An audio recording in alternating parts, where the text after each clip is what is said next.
একজন মা যে কিনা সন্তানের কাছে অতি যত্নের এবং অতি প্রিয় একজন মানুষ, এবং সেই মাই যদি হয় একজন সাইকো কিলার, তার নিজ সন্তানকে বালিশ দিয়ে মুখ চেপে ধরে নির্মম ভাবে হত্যা করেছে। যে সন্তানই মাকে নিরাপদ স্থান মনে করে, সেই মাই সন্তানকে জঘন্যভাবে হত্যা করেছে। কিন্তু হত্যার পিছনে কিছু না কিছু কারণ থাকে, কোনো কারণ ছাড়া হত্যাকাণ্ড হয় না।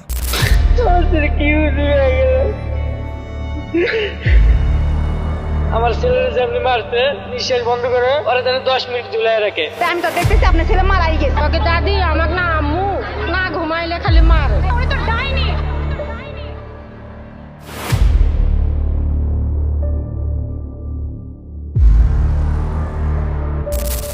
তাহলে কি কারণে একজন মা তার নিজ সন্তানকে হত্যা করলো?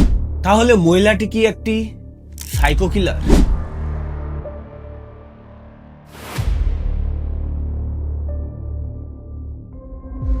সময়টা তখন 5 ফেব্রুয়ারি 2023, বেলা 11:44 দেখা যায় পশ্চিম ধানমন্ডির 35/1 নম্বর বাসিন্দা রেশমা খাতুন তার নিজ সন্তানকে সাইমকে নিয়ে বাসায় ঢুকছে। সাইমের হাতে তখন একটি চিপসের প্যাকেট ছিল। সে চিপসটি খুব মজা করে খেতে খেতে বাসায় ঢুকছে। এর ঠিক 2 ঘন্টা পর রেশমাকে আবার বের হতে দেখা যায়। বের হয়ে রেশমা তখন তার পাশের বাসার প্রতিবেশী নার্গিসের কাছে যায়। নার্গিসকে গিয়ে সে বলতে শুরু করে তার ছেলে ঘুমিয়েছিল, কিন্তু এখন আর নড়াচড়া করছে না। নার্গিস তখন বলে ছেলে হয়তো গভীর ঘুমে আছে, ভালোভাবে ডাক দাও উঠে যাবে। রেশমা আরো কাঁদতে কাঁদতে বলে সে সব রকমই করেছে, কিন্তু তার ছেলে একটুও নড়াচড়া করছে না। প্রতিবেশীর এমন কান্না থেকে নার্গিস তখন রেশমার বাসায় গিয়ে দেখে সাইম বিছানায় শুয়ে আছে। নার্গিস তখন সাইমের গায়ে হাত দিয়ে দেখে তার শরীর ঠান্ডা এবং শ্বাস প্রশ্বাস একটুও চলছে না। নার্গিস তখন রেশমাকে বলে তোমার ছেলে মারা গিয়েছে। রেশমা তখন নার্গিসকে জড়িয়ে ধরে আরো জোরে ফুবিয়ে ফুবিয়ে কান্না করতে শুরু করে। তার এমন কান্না শব্দে আশেপাশের প্রতিবেশীরাও রেশমার বাসায় চলে আসে। রেশমা তখন বারবার বলতে থাকে আমি সাইমের বাবাকে এখন কি বলবো। তখন প্রতিবেশী থেকে একজন সাইমের বাবা মাহাবুল ইসলামকে কল করে জানায় আপনার ছেলের একটু সমস্যা হয়েছে, আপনি দ্রুত বাসায় আসুন। মাহাবুল ইসলাম পেশায় একজন বাস ড্রাইভার, মাঝে মাঝে সে প্রাইভেট গাড়িও চালায়। মাহাবুল ইসলাম তখনও জানতো না তার ছেলের আসলে কি সমস্যা হয়েছে। সাইমকে সে প্রচন্ড ভালোবাসতো, তাই ছেলের এমন কথা শুনে সে দ্রুত বাসায় চলে আসে। কিন্তু বাসায় এসে সাইমের লাশ থেকে তখন সে ফুবিয়ে ফুবিয়ে কান্না করতে শুরু করে। মাহবুল ইসলাম ছেলের মৃতদেহ জড়িয়ে কাঁদার সময় একটি বিষয় খেয়াল করে, সাইমের পাটা বাঁকা, নাকে জমাট রক্ত এবং গলায় আঁচড়ের চিহ্ন। মাহবুলের মনে তখন চলে আসে একটি ভয়ঙ্কর চিন্তা, তাহলে কি তার ছেলেকে কেউ হত্যা করেছে? তার এই সন্দেহের প্রথম দিকটায় যায় তার নিজ স্ত্রীর দিকে। মাহবুল তখন তার নিজ স্ত্রীকে বারবার জিজ্ঞেস করে কিভাবে সাইম মারা গিয়েছে। তখন রেশমা বারবার বলতে থাকে হয়তোবা হার্ট অ্যাটাকে মারা গিয়েছে। তখন মাহবুল খেয়াল করে রেশমার হাতেও কিছু আঁচড়ের চিহ্ন আছে। মাহবুলের বুঝতে বাকি থাকে না আসলে কি হয়েছে। মাহবুল তখন সাথে সাথেই পুলিশকে ফোন করে। পুলিশ আসতেই মাহবুল বলতে শুরু করে রেশমাই মানে তার নিজ স্ত্রী সাইমকে হত্যা করেছে। ভাবে একজন মা তার নিজ সন্তানকে হত্যা করবে, এটা মানুষ কিভাবে বিশ্বাস করতে পারে? কারণ একজন সন্তানের কাছে মাই সবচেয়ে বেশি আদরের এবং সবচেয়ে বেশি আপন। পুলিশও তখন এই কথা মানতে রাজি হয় না, কিন্তু অভিযোগটা তো বাইরের কেউ করছে না, অভিযোগ করছে তার নিজ বাবাই। পুলিশ তখন বাসার বাইরে লাগানো সকল সিসিটিভি ফুটেজ চেক করতে শুরু করে। সেই ফুটেজে দেখা যায় রেশমা 11:44 সাইমকে বাসায় ঢোকার পর দুপুর 2টার সময় 8-10 বার ঘর থেকে বের হয়েছে। আশপাশ চেক করে আবার রেশমা বাসায় ঢুকে গেছে। এই 11টা থেকে 2টার মাঝে অন্য কোনো মানুষ আর বাসায় ঢুকেনি। পুলিশের কাছে তখন স্পষ্ট হয়ে যায় সাইমকে যদি হত্যা করা হয় তাহলে রেশমা ছাড়া আর কারোর পক্ষেই সম্ভব নয়। আর সাইমের গায়ে আঘাতের চিহ্ন এবং রেশমার হাতে আঁচড়ের চিহ্ন, এই সকল কিছু সেই দিকে ইঙ্গিত দিচ্ছিল। পুলিশ তখন মাহবুলকে সাথে নিয়েই রেশমাকে জেরা করতে শুরু করে। তখন বুঝে যায় সে আসলে ধরা পড়ে গিয়েছে। আর এখানেই বেরিয়ে আসে ভয়ঙ্কর কালো একটি অধ্যায়। সে সবকিছুই স্বীকার করবে, কিন্তু তার আগে যেন মাহবুলকে ঘরের বাইরে বের করে দেওয়া হয়। মাহবুলের সামনে রেশমা নাকি কোনো কথাই বলতে পারবে না।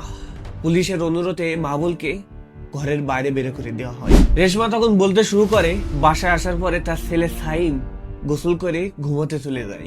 পরে রেশমা নাকি তার ছেলেকে বালিশ চাপা দিয়ে 5 মিনিট পর্যন্ত ধরে রাখে। 5 মিনিট পর রেশমার নাকি মায়া হচ্ছিল, তখন সে সাইমকে ছেড়ে দেয়, কিন্তু তার আগেই সাইম মৃত্যুবরণ করেছে। কিন্তু এখন প্রশ্ন আসে, একজন মা তার নিজ সন্তানকে কি কারণে বালিশ চাপা দিয়ে হত্যা করবে? অপরাধ বিজ্ঞান অনুযায়ী একটি কথা আছে, ক্রাইমের পিছনে একটা না একটা কারণ থাকে, কারণ ছাড়া কখনো ক্রাইম হয় না। কিন্তু যদি সেই ক্রিমিনাল সাইকোপ্যাথ হয় তাহলে ব্যাপারটা সম্পূর্ণ আলাদা।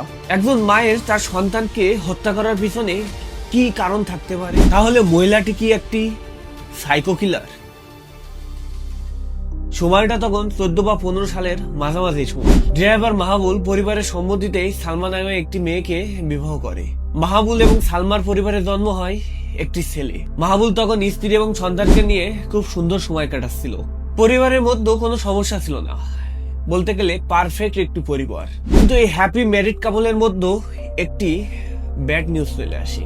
কিছু সময়ের মধ্যে হঠাৎই সালমা জন্ডিস রোগে আক্রান্ত হয়ে যায়। সময় হাসপাতালে ভোগান্তির পর সালমা তখন দুনিয়া থেকে বিদায় নেয়। তখন একমাত্র ছেলেকে নিয়ে মাহবুল তখন পুরোটাই এলোমেলো হয়ে পড়ে। যেহেতু পেশার ড্রাইভার, তাই মাহবুলকে বেশিরভাগ সময় বাসার বাইরেই থাকতে হয়। মাহবুল সারাদিন বাইরে থাকে, গাড়ি ড্রাইভ করে, কিন্তু তার ছেলেকে দেখার মতন কেউ নেই। করবে বুঝতে না পেরে মাহবুল তখন তার ছেলেকে দিয়ে আসে আপন বোনের কাছে। কিন্তু ছেলে তখন কিছুতেই ফুবির কাছে থাকতে পারে না, বাবার জন্য সে সারাদিন কাঁদে। মাহবুল তখন তার নিজ ছেলেকে আবার নিজের কাছে নিয়ে চলে আসে। মাহবুল নিজের কাছেও তো রাখতে পারে না, কারণ তার কাজের কারণে বেশিরভাগ সময়ই বাইরে থাকতে হয়। কাজের কারণে বাইরে গেলে তার ছেলেকে দেখে রাখবে কে? তখন মাহবুল একটি সিদ্ধান্ত নেয় আরেকটি বিয়ে করার। সে তখন বিয়ে করে সালমারই আপন খালাতো বোন রেশমা আক্তারকে। কিন্তু মাহবুল যখন বিয়ে করে, রেশমার তখন আরেকটি সন্তান ছিল, বলতে গেলে আগে থেকে বিবাহিত এবং ডিভোর্সও হয়ে গেছে। রেশমা এবং মাহবুল তখন সিদ্ধান্ত নেয় যে তারা একে অপরের সন্তানকে স্বাভাবিকভাবে মেনে নেবে এবং আদর স্নেহ করে বড় করে তুলবে। কিছুদিনের মধ্যে শুরু হয়ে যায় রেশমা এবং মাহবুলের নতুন একটি সংসার। এই সংসারও তার আগের সংসারের মতন খুব সুন্দরভাবে চলছিল, স্বামী স্ত্রীর মধ্যে কোনো ঝামেলা হয় না। কিন্তু মাহবুল তার আগের স্ত্রীকে একটুও ভুলতে পারে না। সালমার কথা মাহবুলের সবসময় মনে পড়ে। সালমার খুব ইচ্ছা ছিল তার ছেলেকে কোরআনের হাফেজ বানাবে, তাই মাহবুল সালমার সেই স্বপ্ন পূরণ করার জন্য তার সন্তানকে মাদ্রাসায় ভর্তি করে দেয়। এক কথায় বলতে গেলে মাহবুল তার ছেলেকে প্রচন্ড আকারে ভালোবাসে। কাজ শেষ করে বাড়ি এসেও তার ছেলেকে সবটা সময় দেয় এবং রাতে ঘুমানোর আগেও তার ছেলেকে বুকে জড়িয়ে ঘুমায়। বলতে গেলে মাহবুল রেশমাকে ততটা সময় দিতে পারে না। রেশমা তখনও তার সন্তানকে এই সংসারে আনেনি। রেশমা এবং মাহবুলের সংসার জীবন শুরু হয়েছে মাত্র 3 মাস। রেশমা ভেবেছিল আর কিছুদিন পরেই তার নিজ সন্তানকে এই সংসারে আনবে, কিন্তু এর মাঝে একবার রেশমা তার সন্তানকে ঢাকায় এনেছে।